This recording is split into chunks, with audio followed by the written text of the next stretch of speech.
Welcome to Bedtime Bartender. My name is Matthew. On this channel, we learn how to make drinks after the babies go to bed, and tonight is all about brunch. Why? Because brunch is delicious. Why the drinks? Because this is a cocktail channel. We're gonna get started with some hot coffee. I've just brewed this, and we're not gonna get started with hot coffee. Why? Because I messed up the order. We're gonna get started with our spirits. I need 1 ounce or 30 ml of brandy. I've preheated my coffee cup as well with just some boiling water. Don't do that in glass unless you have a tempered glass.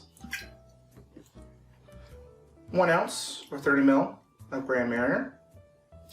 This is an orange liqueur with some cognac in it.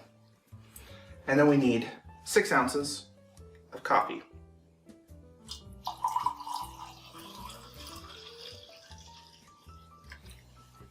Just make sure you leave enough room to fill some cream, which we're going to make now.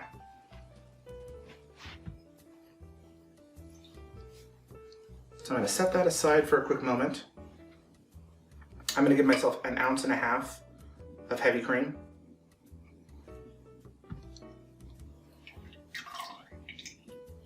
And I'm sure you're saying, why in the world are you shaking this in a tin? Well, because I'm adding honey syrup to it. If you want to do this a little bit easier, you're more than welcome to buy the store-bought pre-done stuff and then just drizzle some honey over the top. 1.5 ounces, that is 70, what is it? I can't do the math. 90 ml? No, that's, yeah, 90 ml. No. You just say what the number is. No, you don't want to say what the number is. You don't know either. No one knows. No one knows. It's 90 ml. It can't be 45. Wait, yeah it is. Damn it. Sorry for swearing. Okay. We're gonna shake this guy up. I was just thinking, did I say how much? Yeah, 1/2 ounce. Or 15 ml of honey syrup. That's just well, it's not a 1-to-1. But if you want the recipe, let me know. I'm not gonna tell you how long to shake this.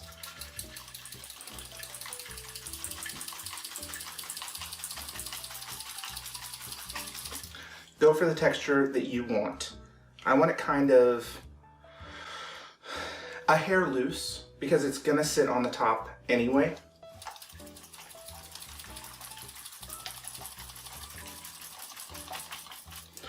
So from time to time you can just open your tin. And I think we're about ready. You are gonna need to scrape down the sides, which I'm sure is a lovely sound.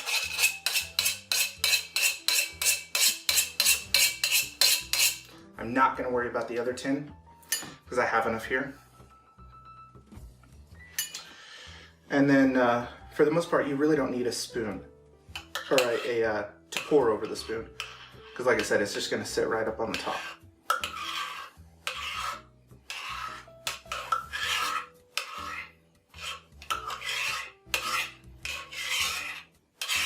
You know, a spatula would probably be nice too. I didn't even think about that.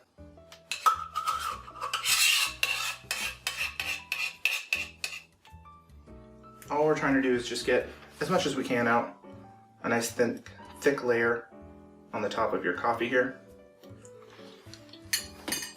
And grab some orange zest.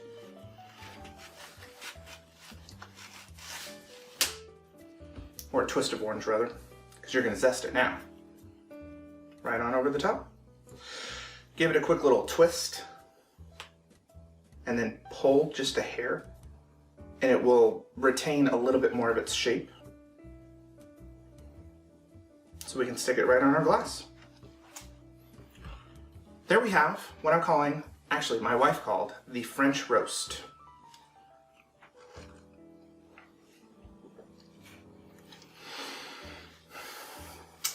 It's extremely good. Good coffee, good spirits, good cream. Give it a shot. All right, welcome back to Matt Messes Up Milliliters and Makes a Bloody Mary. We're gonna get started with 2 ounces of vodka. I'm not even gonna try. I'm not even gonna try. Now I am 120 milliliters. No? See, this is why I can't do it. What's my problem? It's 60. Yeah, it's 60. This is 120 milliliters because we're putting 4 ounces of V8 juice. Gosh, why is it so hard? It's not hard. It's just trying to do 2 maths and remember a recipe all at the same time. I think that's really what it is. By the way, recipe-wise, we're gonna go with Jeffrey Morgenthaler's version. Well, one of his versions. But I'm gonna make some changes to it. So, 2 ounces of vodka, pretty standard. Normally you'd use tomato juice. We're using V8 because it's got more flavor for me. And I am sticking with Leon Perrin's Worcestershire sauce, or however in the world you say Worcestershire, or something of that nature.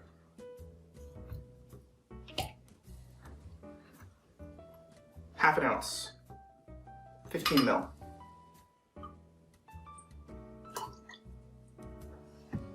I'm sure you're saying, if you don't drink Bloody Marys, boy, that's a lot of Worcestershire sauce. And it is, but it's also extremely good. Here's another change. We're gonna add a splash of olive brine. The splash is up to you. And while we've got the container open, we're gonna grab 4 olives. And I'm just gonna set that off to the side for a moment. Then we need 3 dashes of Tabasco. I've used other hot sauces, and I think I agree with what he says in one of the articles I was reading. Nobody wants your sriracha sauce Bloody Mary. It's just not as good, in my personal opinion. We're using a 1/4 teaspoon of celery salt, and maybe just a hair more.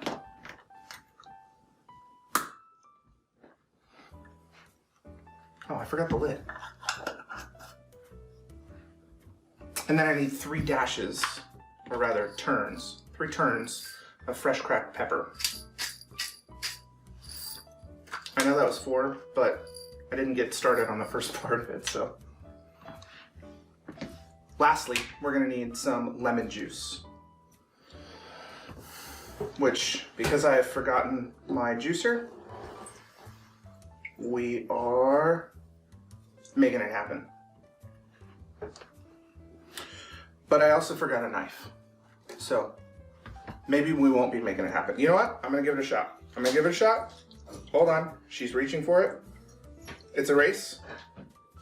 Who's gonna win? It's me, I won. I won! Yeah, I mean, I'll take the knife, I suppose.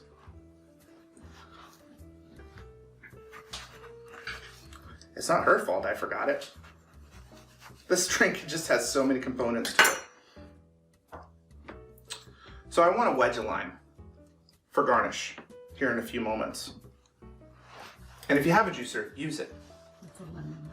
Oh, yeah, that's a lemon and not a lime. That's a lemon and not a lime. Okay, guys? Gals? Others? I apologize. I don't know what my problem is. Let's give this thing a quick stir. 3/4. 22.5 mil.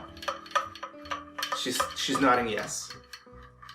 And I think I did all of them, right? Teaspoons doesn't change, I don't think. So obviously we're building this in the glass. It does? Oh no. I'm not doing that. I'm not looking that up. I don't know. I didn't know it changed. I don't believe you. No, I do believe you. Did you say 5 mil? Is 1 teaspoon. Okay. But how does that, you know what? I'm not worrying about quarter teaspoons here, okay? Grab yourself a spoon, put some celery salt in there, however much your heart desires, and make a Bloody Mary. Grab some ice.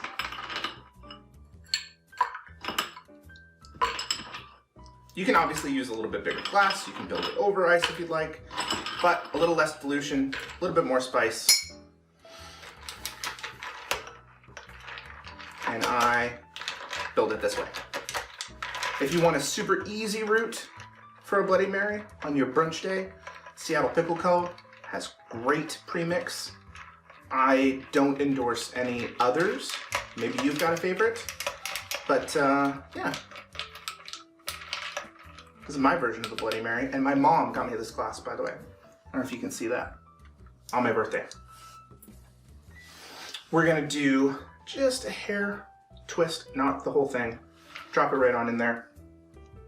Put our olives over the top. And if you're a straw person, go for it. Not me.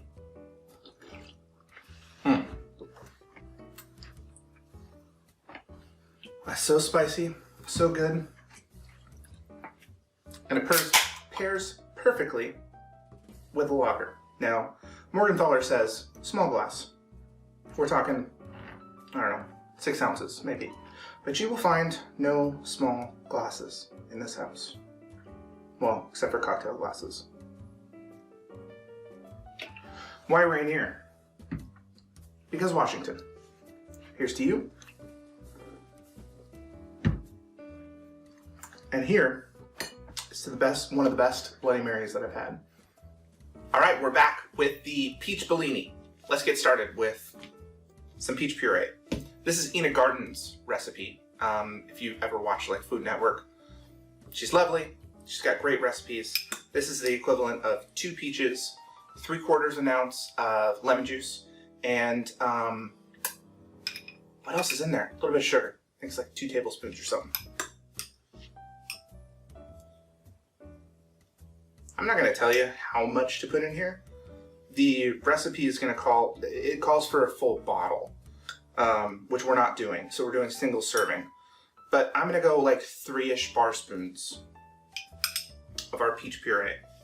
And then not let that go to waste. Grab some peach and orange blossom infused vodka. We're just enhancing all this flavor. 1 ounce or 30 ml.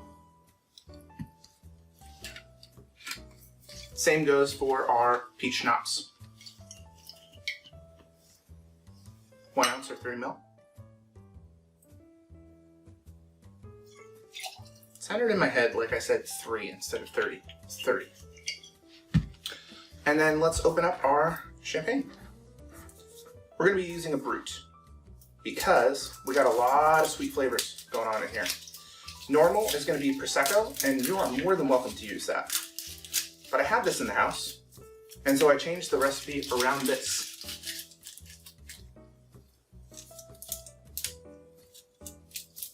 Boy, sometimes those pieces are so difficult to get off. Really should just open these off camera and then leave them sitting there. Hold your hand on the cage, if you don't already know. You do not want to get shot right in the eye.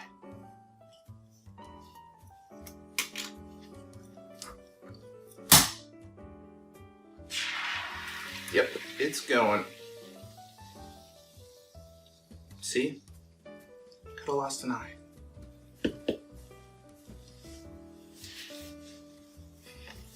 She's saying no, you couldn't have. That happened after the fact. I think I got a handy bar towel. So give this thing a quick stir. You're more than welcome to put ice in here if you'd like, but we're working with some really chilly Brut. So I don't think we need it. Let's just sneak it down the side here.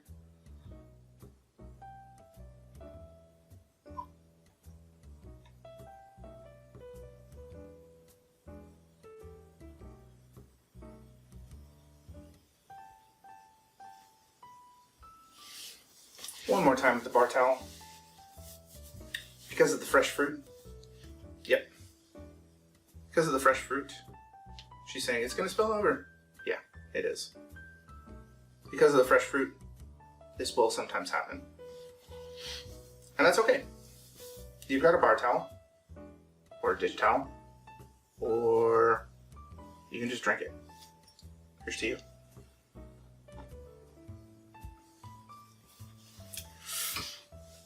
Ah, it's like a punch of peach. It's so good. Well, there's my take on the peach Bellini. I hope you enjoyed. All right, bonus drink time. We are making a French 75 squared. Why? Because we have a bottle of sparkling wine open already.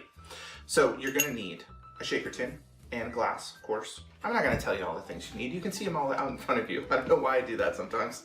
We're gonna go with a teaspoon of sugar, 2 ounces or 60 ml of gin,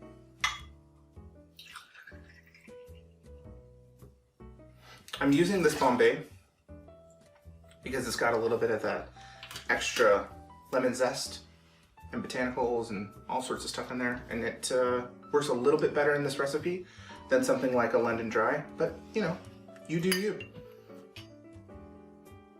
You're gonna need 1 ounce of Saint Germain. It's a lot of Saint Germain, but it is worth it.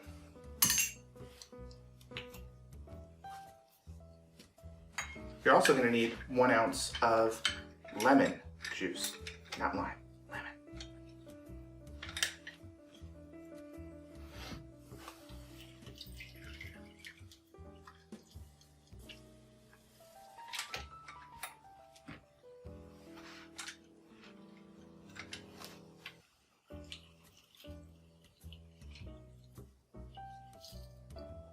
I thought I might do that. I'd already cut the wedge out of it from the Bloody Mary, but no sense in wasting the lemon. Almost did lime again. 1 ounce, 30 ml. And then we need some ice. That one was loud. That was really loud. I apologize.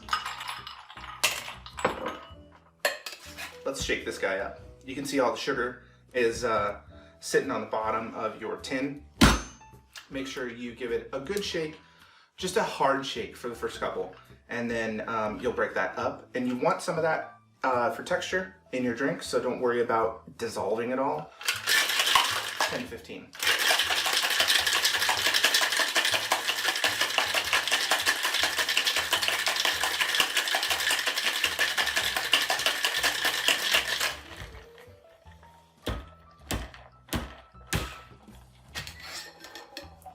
Good seals tonight.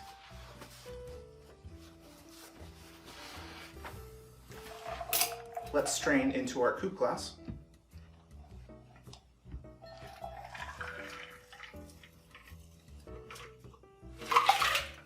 Not all the way. You can see I'm not using it all, just based on the size of my coupe glass. If you have a bigger one, you're going to be able to use all of it. I'll still drink that because it's delicious. And then give it a top off with your sparkling wine. Ideally, champagne.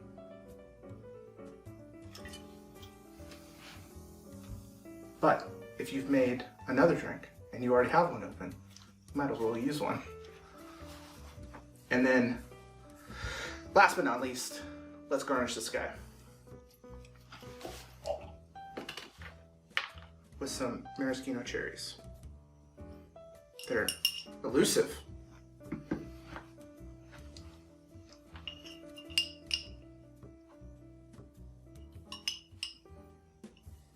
I'm gonna go with 2.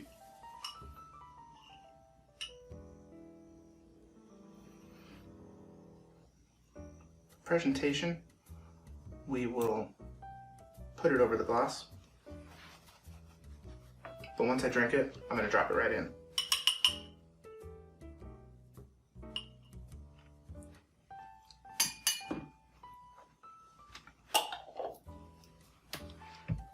Well, there it is, the French 75 squared. This was actually requested.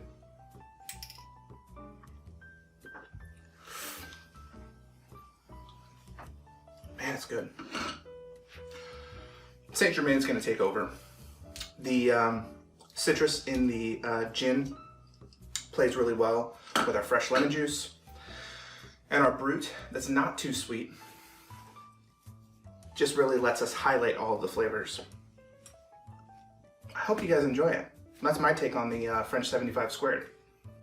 So tonight we made brunch cocktails. This is the French roast, an original coffee cocktail. We've got the Bloody Mary. This is Jeffrey Morgenthaler's version with a lager side. Peach Bellini, done a billion different ways. And the French 75 squared is going to be by Kurt Maitland, by that book right over there. If you like the video, hit the button and subscribe to the channel. Hit the bell for notifications because we are making lots more videos. And leave a comment down below. Let me know which one of these is your favorite drink. And if you've got a different version, I would love to hear it. For me, I think I'm going to go with the French 75 squared. Thanks so much for watching. Be good to each other, and we will see you in the next one.